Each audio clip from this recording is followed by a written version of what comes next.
Imagine for a moment that $5 million would not really make a difference in your wallet.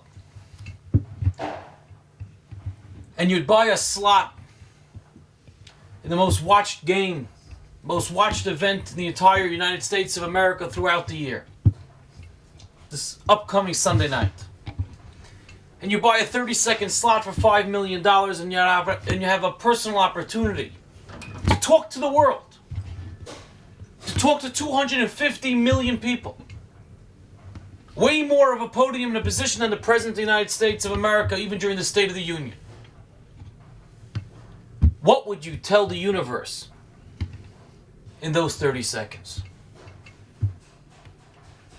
Most would probably have messages of loving kindness, peace,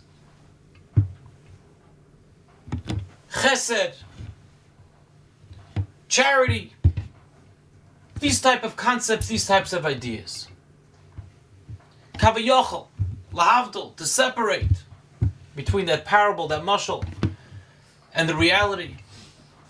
By Man Torah, at the time of the giving of the Torah, the world froze. Everyone knew that God, that Hashem was giving over the Torah to His chosen people, to the Jews. There was thunder, there was lightning, there were noises and sounds that never shook the world. And Hashem and God now had an opportunity to give over the Torah and to give us hadracha, guidance for life. And what is the first thing after the Aseret Adibris? We say Mahim Misina Af Elu Misina.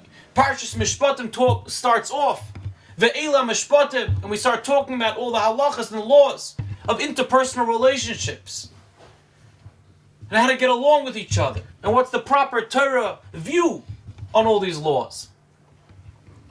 So one would think that God would start off, Hashem would start off, Kedoshim Tiyu, be holy.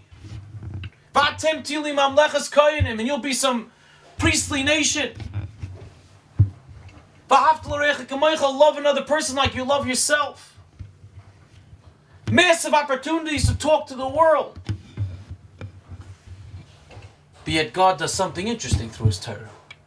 And He starts off this Mishpatim, when He has the entire world at its attention. He starts off with the laws of Eved Ivri, of Jewish slaves, of someone who had stole and he didn't have enough money to pay back. So Beis Din, the court of law,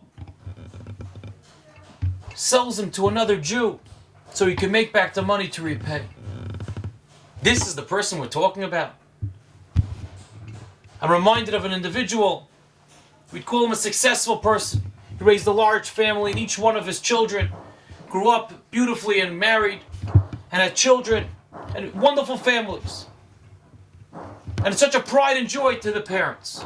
But there was one child who was a little bit deviant until the point came where he got caught up with a bad crowd and he was arrested for stealing to try to keep up to an addiction which he had. And when they told the parents were ice mensch, they were falling apart, they couldn't sleep at nights. They were so worried sick, they stopped working, they stopped eating. They looked like shells of themselves, worried sick about how to deal with this child and how to help him out. And friends of his said, "You're going to kill yourself. What are you doing? Look back at your other children. You have so many other children and grandchildren. Everyone's beautiful. So you have one child. Okay, so we'll deal with it. But why is it bothering you so much?" And the father said, "But what do you mean? He's my son. What about my son, the Ganef? My son, the one who stole. What are we going to do with him? I can't forget about him, even for a moment." That's the message that Hashem wanted to give to us. Yes, there's a lot of wonderful halachas and laws and guidance that I could be giving over to you. But the most fundamental one, which will lead to all the others, is that even if someone did something wrong, care for that individual. Treat him properly. Learn from the laws of an Eved Ivri, of someone who stole.